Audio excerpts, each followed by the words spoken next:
For the repair of Terasaki overcurrent trip, the following procedures were necessary: replacement of various electronic components and general cleanup of the unit. For testing, we added 3 LED, a multimeter and a magnetic trigger.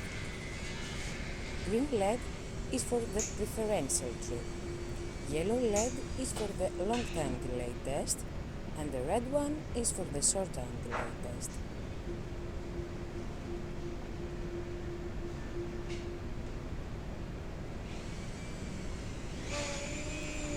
At first, we perform a preferential test.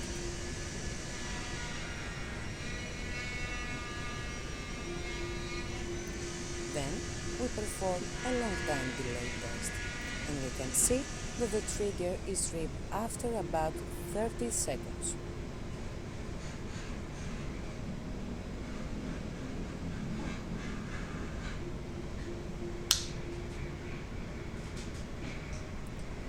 Then we perform a short time delay test.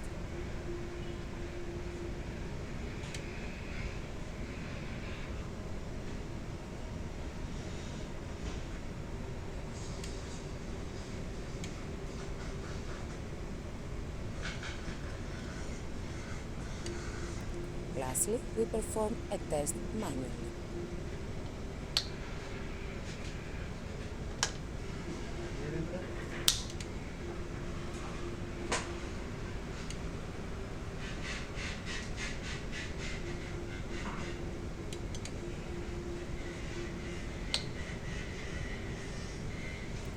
No further testing is possible due to lack of additional units.